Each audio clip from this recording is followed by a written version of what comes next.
It is a plain murder.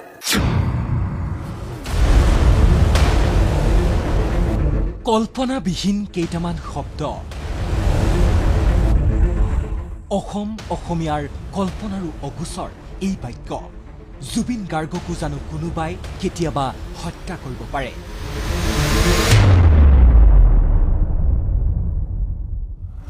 বিশ্বাস কৰিবলৈ টান হলেও শুনিবলৈ অসহ্যকৰ হলেও এয়াই সত্য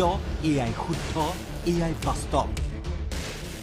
কথাবোৰ কিবা মনে নামানে কোনোবাই কলেও বিশ্বাস কৰিবলৈ অসুবিধা পাইছে প্ৰতিজন অসমীয়াই শিশুৰ দৰে অন্তৰ কোমল মানুহৰ মৰমৰ মাজত জীয়াই থাকিব বিচৰা জুবিন গাৰ্গকো জানো কোনোবাই হত্যা কৰিব পাৰে মানুহৰ উমৰ মাজত সঞ্জীৱনী বিচাৰি পোৱা আনৰ দুখ দেখিলে সহিব নোৱাৰা জুবিন গাৰ্গক হেনো এজনে মাৰিলে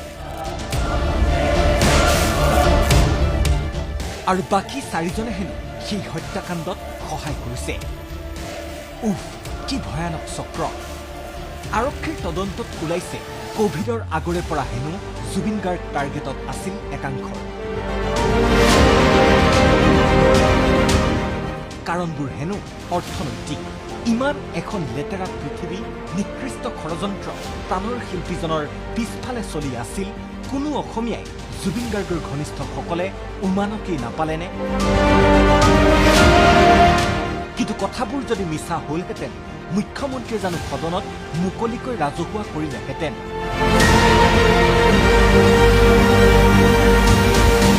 যদি যথোপযুক্ত তথ্য নাথাকিলহেঁতেন চিআইডিক আন এটা গোচৰ ৰুজু কৰি তদন্ত কৰাৰ নিৰ্দেশ দিলেহেঁতেন জানো মুখ্যমন্ত্ৰীয়ে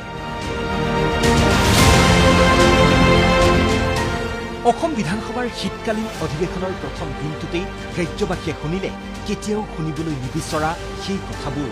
শিশু মনা মানৱ দৰদী প্ৰকৃতিৰ সন্তান জুবিন গাৰ্গক হত্যাৰ পৰিকল্পনা কৰা হৈছিল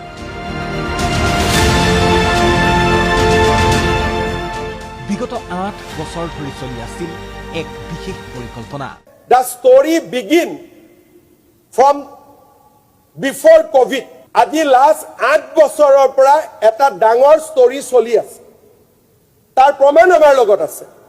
জুবিন গাৰ্গক হত্যাৰ পৰিকল্পনাক ছিংগাপুৰৰ সাগৰত দিয়া হৈছিল নেকি বাস্তৱ ৰূপ শেষ কৰি দিয়া হৈছিল অসমৰ সম্পদ অসমীয়াৰ প্ৰাণ স্পন্দন জুবিন গাৰ্গক বিধানসভাৰ মজিয়াত ৰুহ কঠোৰ ভাষাৰে মুখ্যমন্ত্ৰীৰ স্পষ্ট কথা জুবিন গাৰ্গক এজনে মাৰিছে বাকী কেইজনে সহযোগিতা কৰিছে It is a murder. মই আজিও এক সদনত কৈছো and we will follow murder case এজনে মাৰিছে আন কেইজনে সহযোগিতা কৰিছে so we have booked 4 to 5 people on murder case মুখ্যমন্ত্ৰীয়ে বিধানসভাত দিয়া মন্তব্যত স্পষ্ট আৰ্থিক কাৰণতেই হত্যা কৰা হল জুবিন গাৰ্গক অথচ সেইজন জুবিনেই যি আৰ্জিছিল সেয়াই বিলাই দিছিল মুক্ত হস্তে কাৰোবাক চিকিৎসাৰ বাবে কাৰোবাক পঢ়াৰ বাবে কাৰোবাক ব্যৱসায়ৰ বাবে কাৰোবাক দুবেলা দুমুঠি খাবৰ বাবে নিজৰ মৰমৰ ঘৰটো নিৰ্মাণ সম্পূৰ্ণ কৰিব নোৱাৰা জুবিন গাৰ্গক ধনৰ বাবেই হত্যা কৰা হল বিশ্বাস কৰিব নোৱাৰা মুখ্যমন্ত্ৰীয়ে কোৱা কথাবোৰৰ আধাৰতে ৰাইজৰ মনত উদয় কেইটামান প্ৰশ্ন ছিংগাপুৰৰ সাগৰত জুবিনক হত্যাৰ সময়ত সেইসকল এই হত্যাকাণ্ডৰ সৈতে জড়িত হয় নে নহয় তেওঁলোকক এই হত্যাকাণ্ডৰ বাবে দোষাৰোপ কৰা হ'ব নে নহ'ব একেলগে পৰিকল্পনা কৰা একাংশ দোষী একাংশ নিৰ্দোষা যদি তেওঁলোক হত্যাকাৰী নহয় তেন্তে তেওঁলোক নিশ্চয় এই হত্যাকাণ্ডৰ সাক্ষী তেন্তে তেওঁলোকৰ ভাষ্য ইয়ত পাৰ্টিলৈ জুবিন গাৰ্গক লৈ গৈছিল কোন আছিল এই ইয়ত পাৰ্টিৰ প্ৰকৃত আয়োজক যিসকলে এই পাৰ্টিৰ আয়োজক আছিল তেওঁলোক হত্যাকাণ্ডৰ সৈতে জড়িত হয় নে নহয়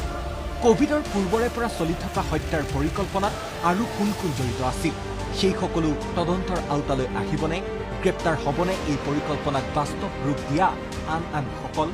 এই প্ৰশ্ন কেৱল আমাৰ নহয় এই প্ৰশ্ন ৰাইজৰো